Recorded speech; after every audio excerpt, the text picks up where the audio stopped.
जब मृत्यु का समय निकट आया तो पिता ने अपने एकमात्र पुत्र धर्मपाल को बुलाकर कहा कि बेटा, मेरे पास धन संपत्ति नहीं है कि मैं तुम्हें विरासत में दूं, पर मैंने जीवन भर सच्चाई और प्रामाणिकता से काम किया है, तो मैं तुम्हें आशीर्वाद देता हूँ कि तुम जीवन में बहुत सुखी रहोगे और धूल को भी अगर हाथ लगाओगे तो वह सोना बन जाएगा।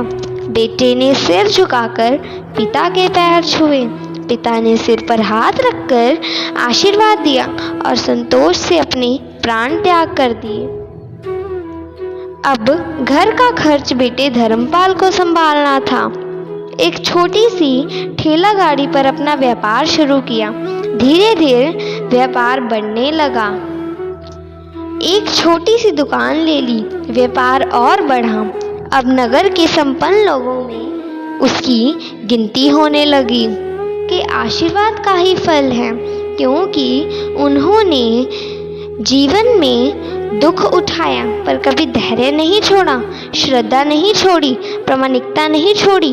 इसीलिए उनकी वाणी में बल था और उनका आशीर्वाद फलीभूत है और मैं सुखी हूँ। उसके मुंह से बार बार यह बात निकलती थी। एक दिन एक मित्र ने उससे पूछा, तुम्हारे पिता में इतना बल था तो वह स्वयं संपन्न क्यों नहीं हुए, सुखी क्यों नहीं हुए? धर्मपाल ने कहा, मैं पिता की ताकत की बात नहीं कर रहा हूँ, मैं उनके आशीर्वाद की ताकत की बात कर रहा हूँ। इस प्रकार वह बार बार अपने पिता के आशीर्वाद की बात करता तो लोगों ने उसका नाम ही रख दिया बाप का आशीर्वाद। धर्मपाल को इससे बुरा नहीं लगता। वह कहता कि मैं अपने पिता के आशीर्वाद के काबिल नहीं हूँ, यही चाहता हूँ। ऐसा करते हुए कई साल बीत गए। वह विदेशों में व्यापार करने लगा। जहाँ भी व्यापार करता उसे बहुत लाभ ही लाभ होता। एक बार उसके मन में आया कि मुझे लाभ ही लाभ होता है तो मैं एक बार नुकसान का अनुभव क्यों ना करूं। तो उसने अपने एक मित्र से पूछा कि मित्र, मुझे एक ऐसा व्यापार बताओ जिसमें मुझे नुकसान हो। मित्र को लगा कि इसको अपनी सफलता का और पैसों का बहुत ही घमंड आ गया है। इसका घमंड दूर करने के लिए इसको ऐसा धंधा बताता हूँ कि इसको नुकसान ही नुकसान हो। तो उसने इसको बताया कि तुम भारत में लौंग खरीदो और जहाज में भरकर अफ्रीका के जंजीबार में जाकर बेचो। धर्मपाल को यह बात ठीक लगी।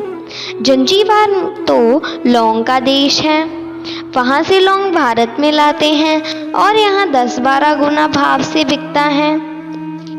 भारत में खरीद करके जंजीबार में बेचें तो साफ नुकसान सामने दिख रहा है, परंतु धर्मपाल ने तय किया कि मैं भारत में लौंग खरीद कर जंजीबार खुद लेकर जाऊंगा। देखूं कि पिता के आशीर्वाद कितने साथ देते हैं। नुकसान का अनुभव लेने के लिए उसने भारत में लौंग खरीदे और जहाज में भरकर खुद उनके साथ जंजीबार द्वीप पहुंचा। जंजीबार में सुल्तान का राज्य था। धर्मपाल जहाज से उतरकर के और लंबे रेतीले रास्ते पर जा रहा था। वहाँ के व्यापारियों से मिलने को उसे सामने से सुल्तान जैसा व्यक्ति पैदल सिपाहियों के साथ आता हुआ दिखाई दिया। उसने किसी से पूछा कि यह कौन है। उन्होंने कहा, यह सुल्तान है। उसने कहा, मैं भारत के गुजरात के खंभात का व्यापारी हूँ और यह व्यापार करने आया हूँ। सुल्तान ने उसको व्यापारी समझकर उसका आदर किया और उससे बात करने लगा। धर्मपाल ने देखा कि सुल्तान के साथ सैकड़ों सिपाही, परंतु उनके हाथ में तलवार, बंदूक आदि कुछ भी ना होकर बड़ी बड़ी छलनियां हैं। उसको आश्चर्य हुआ। उसने विनम्रतापूर्वक सुल्तान से पूछा, आपके सैनिक इतनी छलनी लेकर के क्यों जा रहे हैं? सुल्तान ने हंसकर कहा, बात यह है कि आज सवेरे मैं समुद्र तट पर घूमने आया था, तब मेरी उंगली में से एक अंगूठी कहीं निकल कर गिर गई। अब रेत में अंगूठी कहाँ गिरी पता नहीं, तो इसलिए मैं इन सैनिकों को साथ लेकर आया हूँ। यह रेत छानकर मेरी अंगूठी से तलाश करेंगे। धर्मपाल ने कहा, अंगूठी बहुत महंगी है। सुल्तान ने कहा, नहीं, उससे बहुत अधिक कीमती वाली अनगिनत अंगूठी मेरे पास है, पर वह अंगूठी एक फकीर का आशीर्वाद है। मैं मानता हूँ कि मेरी सल्तनत इतनी मजबूत और उस फकीर के आशीर्वाद से है, इसलिए मेरे मन में उस अंगूठी का मूल्य सल्तनत से भी ज्यादा है। इतना कहकर सुल्तान ने फिर पूछा, बोलो सेठ, इस बार आप क्या माल लेकर आए हो? धर्मपाल ने कहा, लौंग। सुल्तान की आश्चर्य का ठिकाना नहीं रहा।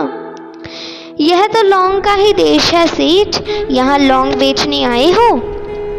किसने आपको ऐसी सलाह दी? जरूर वह आपका कोई दुश्मन होगा।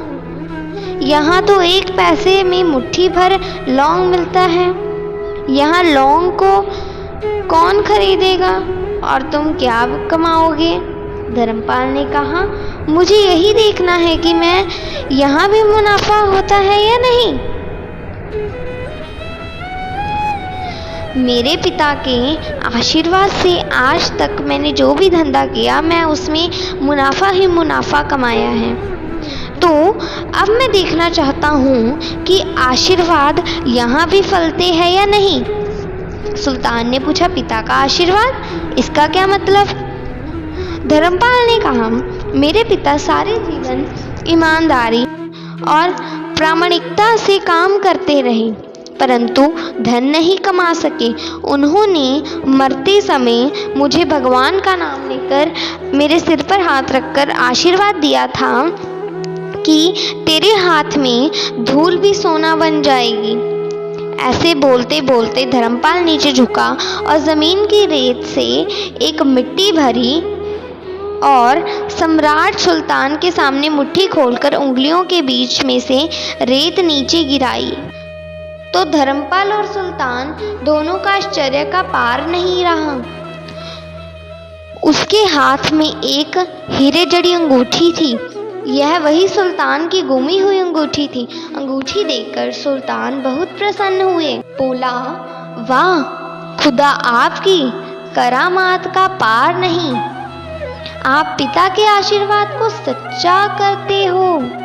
धर्मपाल ने कहा, फकीर के आशीर्वाद को भी वही परमात्मा सच्चा करता है। सुल्तान और खुश हुआ, धर्मपाल को गले लगाया और कहा, मांग सेठ, आज तू जो मांगेगा मैं वो तुझे दूंगा। धर्मपाल ने कहा, आप 100 वर्ष तक जीवित रहो और प्रजा का अच्छा तरह से पालन करो, प्रजा सुखी रहे, इसके अलावा मुझे कुछ नहीं चाहिए। सुल्तान और अधिक प्रसन्न हो गए।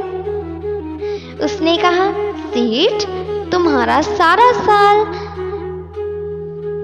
उसने कहा, सेठ, तुम्हारा सारा माल मैं आज खरीदता हूँ और तुम्हें मुंह मांगी कीमत दूंगा। इस कहानी से हमें यह शिक्षा मिलती है कि पिता के आशीर्वाद हो तो दुनिया की कोई ताकत कभी भी तुम्हें पराजित नहीं कर सकती। पिता और माता की सेवा का फल निश्चित रूप से मिलता है। आशीर्वाद जैसी और कोई संपत्ति नहीं।